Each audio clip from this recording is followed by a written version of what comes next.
Well, we were going to talk about these par fives one way or another, Rick. And when Larry Packer designed this course, he's got the Anaconda going with these little S's. And this is a dandy of a golf hole. And I like it because I played it good twice. And I couldn't say that a whole lot about your course as I'm getting my game back in shape, folks.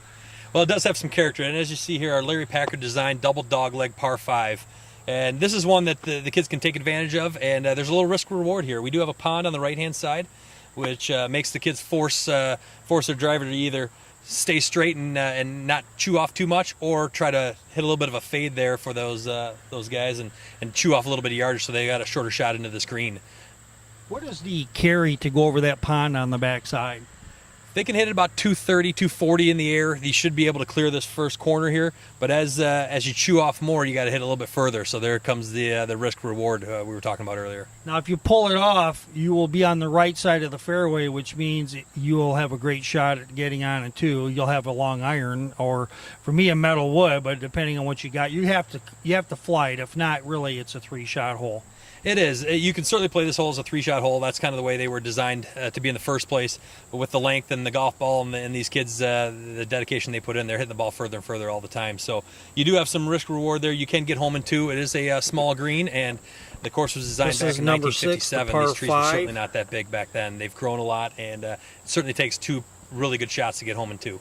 Now, another thing going on is that there's a it's almost like I don't know what you call it, a protection bunker out in front to the left side of the pond, so that if you do try to cut it off, you go right, you're literally it's gonna be like a super ball hitting the pavement, or the left side could actually maybe help you out and kick you out there into the rough.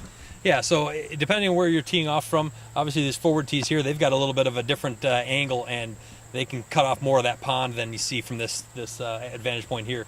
These trees certainly come into play from these back tees and almost force your hand more than anything to make it a 3-shot hole. So we've kind of taken a look at the tee shot, the second shot. For most of the players, they're actually going to be, whether it's here, down the slope, or wherever it's going to still be a 3-shot hole because those trees are so huge. Yeah, it takes a really good, well-placed drive and then an exceptionally long iron shot in, but it's got to be a lofted iron because those trees are big. They've been growing for the last 60 years, now 61 years rather, and takes a pretty special shot to get home in 2 on this hole.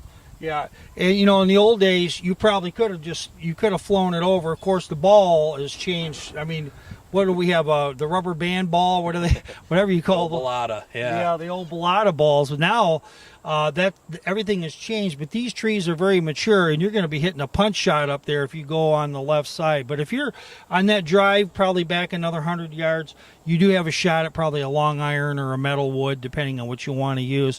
What about this green? This green. The greens here are very subtly undulated. Of course, that's the whole part about golf. If it was just a straight shot, we'd be playing putt-putt. Absolutely. If you've got a well-placed shot here in the fairway after your second shot, a good layup will leave you anywhere between 170 yards in.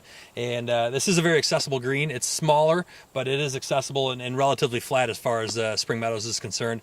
Either of these bunkers as well, not too much trouble here. You're going to find yourself more of an easier up and down on these out of these bunkers than the others.